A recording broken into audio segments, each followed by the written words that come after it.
Oui, peut-être, mais pas tellement négatif comme ça. Le gardien est là pour arrêter, sinon il est là pour prendre des buts. Je pense qu'il a fait un gros match, oui. On a mal entré deuxième mi-temps. C'était dommage parce que le premier mi-temps, on a quand même un peu d'équilibre dans le match tactiquement intéressant. On a venu sur le double pivot, 4-2-3-1, comme on a fini à Lille la saison dernière, dans la deuxième mi-temps, qui nous a permis de renverser le match, sauf qu'on a raté plusieurs passes dans la construction de jeu. Et bon, et ça c'est une chose qu'on doit absolument travailler pour améliorer, donner un peu de confiance à la centrale, à sortir de Steve aussi. Et c'est ça, on subit le but du deuxième ballon qui tombe derrière Camara et Rongier, dans les mouvements sur l'interne de Bamba, que trouve après Louise à la profondeur et font le 1-0 et quasiment 2-0, évidemment, à 47 minutes. Je pense que la fatigue nous est arrivée à 70. On a fait un peu de changement pour donner un peu de vélocité et de profondeur. Ça nous a donné un peu plus d'intensité. On a commencé à gagner des tirs, des corners, et à la fin, on a fait le même but qu'on a fait là à Lille. On frappe de Sanson pour un but de Valère dans la zone que Valère le plaît bien et sait bien attaquer. Alors quasiment le même but que la saison dernière.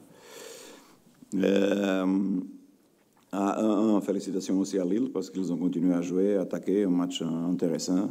Un peu plus de temps et le match peut tomber à une autre équipe. Mais oui, content à la fin. Parce que sur la fatigue jeudi-dimanche, on a réussi quand même un point contre un rival direct et on continue. Ça, maintenant, on va se reposer pour Metz. Et je pense qu'on peut faire mieux que ça. Karim. Bonsoir André. Sur le contenu en lui-même, est-ce que vous êtes satisfait de ce qu'ont montré vos joueurs? Vous avez quand même été en difficulté parce que Mandanda et les poteaux, ça aurait dû être plus compliqué. Oui, mais il y a quand même notre poteau de Rongier aussi. On ne peut pas oublier ça. Mais oui, si on prend 2-0 à 47 comme contre Saint-Etienne, je pense que c'est fini émotionnellement et sur l'aspect aussi physique. C'était difficile pour nous pour revenir sur le match. Après, bon, je pense pas que si on subit le 1-0 tellement tôt dans l'entrée, je pense qu'on peut gagner un peu de dominance aussi sur le jeu. Parce qu'à la fin, Lille a tous travaillé pendant la semaine pour jouer ce match. On a un système implémenté de la saison dernière qui est dynamique, fonctionne bien. On a des joueurs très intéressants. Nous ont mis trop de problèmes. Mais on a donné aussi plusieurs ballons à l'adversaire pour nous attaquer avec les transitions. C'est aussi de notre faute qu'on a pris des contre-attaques première mi-temps à cause de pertes de balles que normalement on ne fait pas. Bon, alors oui, content, positif, c'est un bon point, on continue. Romain. La saison avant votre arrivée, on a vu sur ce match-là des attitudes qui nous ont rappelé cette saison-là donc à Marseille avec des joueurs offensifs qui restent le long de la ligne de touche à prendre des ballons. Il y a certains regards, certaines attitudes entre eux. Vous sortez Thauvin et Payet à la 70e, ce qui est très très peu commun.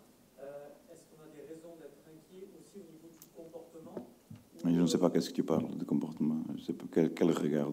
Entre eux, non, mais de même de voir Payet rester qui est resté très proche de sa ligne de touche, est-ce que c'était normal ou on a des raisons? Proche de la ligne de touche, il est en externe, il joue sur la gauche. C'est pas un problème de le voir rester très souvent, il rentrait plus dans le jeu, non, la saison dernière? Oui, mais aujourd'hui, on n'a pas dominé le jeu. Romain, comme normalement on domine, c'est quand même Lille qui a fait 4e la saison dernière à 1 point. C'est curieux ça, parce que tout le monde dit que le coronavirus a donné la 2e place à l'OM. Quand on a Lille qui est à 1 point de Rennes, et l'OM ne peut pas être champion aussi. On a donné aussi le titre à Paris Saint-Germain. C'est une équipe compétitive, une équipe bonne, bien organisée, avec des très bons joueurs, qui a fait des investissements qu'on n'a pas fait, par exemple. Quand même un peu de crédibilité à notre joueur, qu'aujourd'hui il n'a pas sorti. On vient d'une grosse défaite, un gros échec contre Saint-Étienne. Mais c'est un bon point. Maintenant, oui, victoire obligatoire contre Metz, un peu d'orgueil, un peu plus de contrôle, des choses à améliorer, oui, bien sûr. Mais pas de regard, pas de comportement. S'il y a une chose qu'on a eue la saison dernière, qui était intouchable, c'est un état d'esprit irréprochable. Des mecs qui jouent à fond, mouillent les maillots jusqu'à la fin, et c'est ça, à la fin, parce que tu as regardé Valère, un état d'esprit qui lui a entre Gay, Marley, Nemanja et Bouna, tous irréprochables sur l'état d'esprit des mecs qui ont entré. Alors, non, je ne pense pas qu'il a des erreurs. Évidemment, tu as 2 champions du monde qui sortent. Ils ne sont pas contents, évidemment, mais normal, mais c'est la vie, on continue. J'espère qu'ils sont aussi matures pour entendre ça. Je n'ai pas besoin de dire parce que j'ai tellement confiance en eux que ça passerait. Nassim.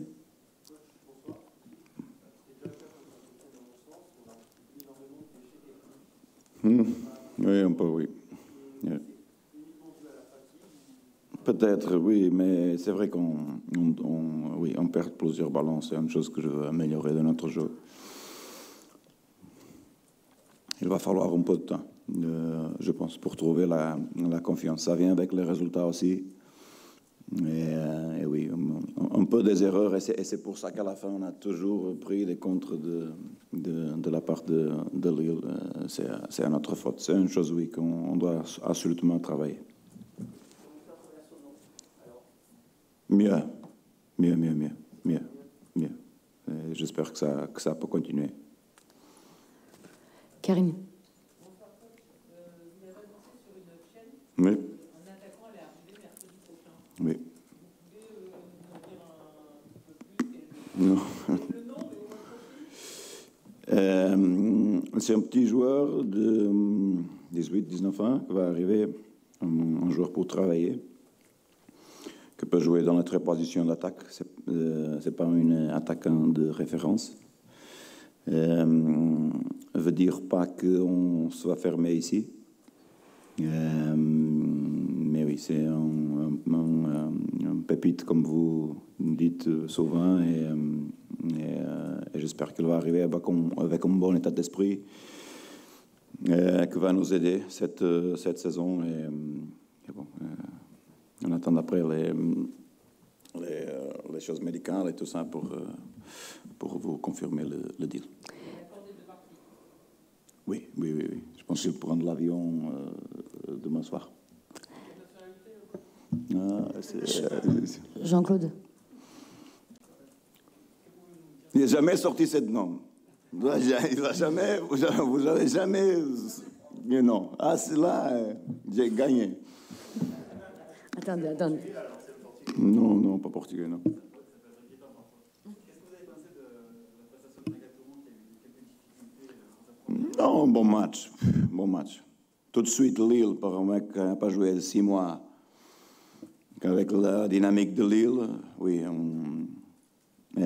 En fait, c'est peut-être moi aussi à faute, parce que dans le premier but, je le dis pour avancer pour Louis, pour le marquer. Parce que normalement, il prenait sa ligne. J'étais un peu préoccupé que le deuxième ballon tombait sur Louis. J'ai dit à Louis de faire le marquage et après, bon, avec le 1 contre 1, on prend 7 buts. Mais oui, un bon match réussi. Je pense qu'il nous peut bien aider cette saison. Un leader expérimenté. Bon, c'est petit à petit, je pense qu'il va améliorer. Oui. Allez-y. Oui, parce que j'étais un peu peur. C'est pour donner aussi, comme on avait Bouna, que Bouna était le joueur plus utilisé pour nous la saison dernière après Mandanda. Comme on avait Bouna frais, j'ai changé Sakai à gauche pour donner un peu plus de profondeur à droite. C'est ça qu'on a fait.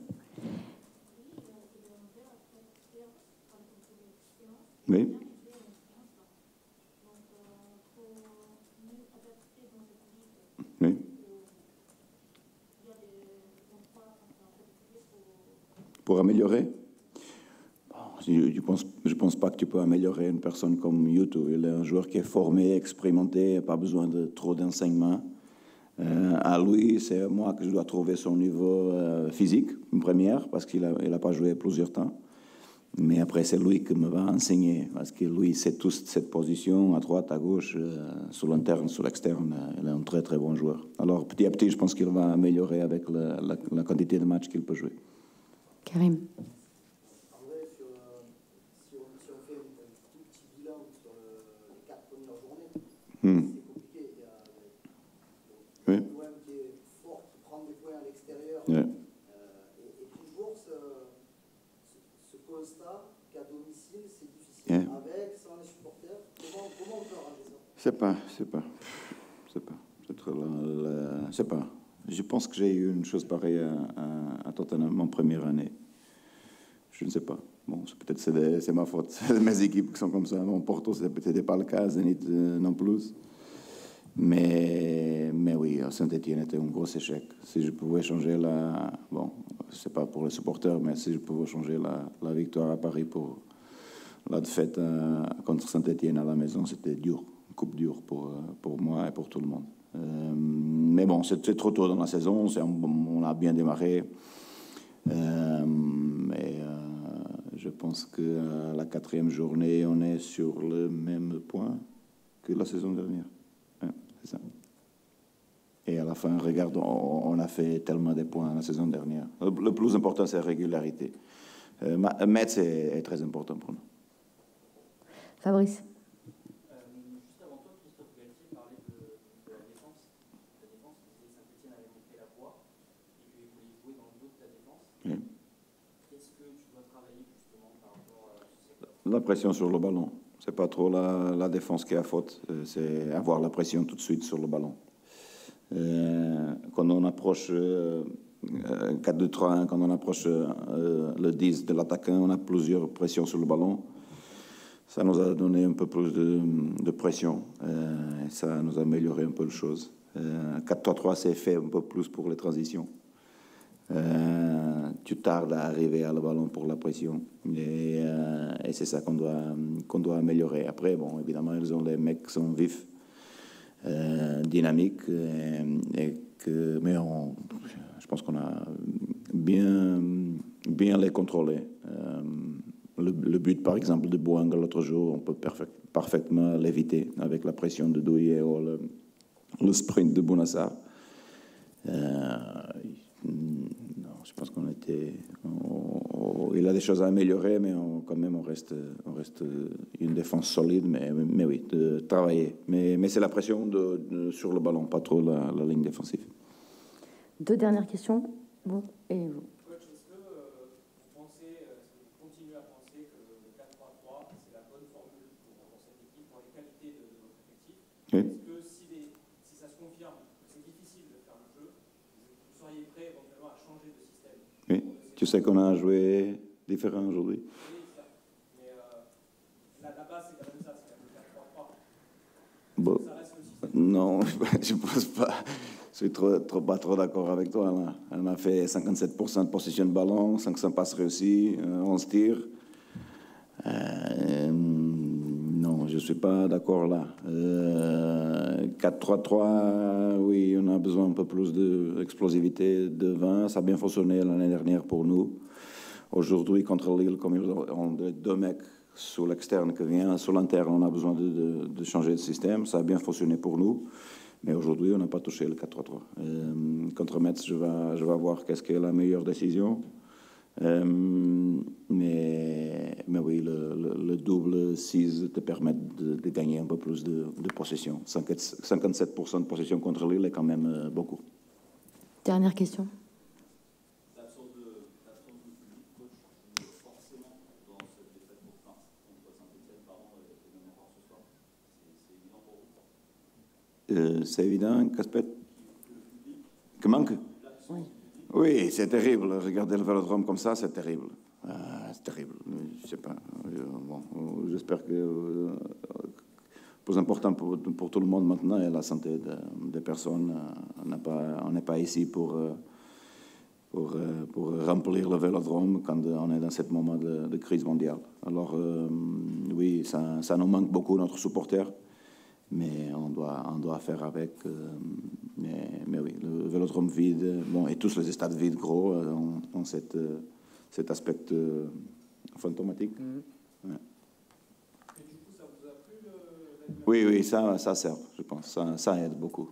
Je pense que ça se peut passer dans tous les pelouses, je pense. Dans les stades, c'est bon. Merci. Merci.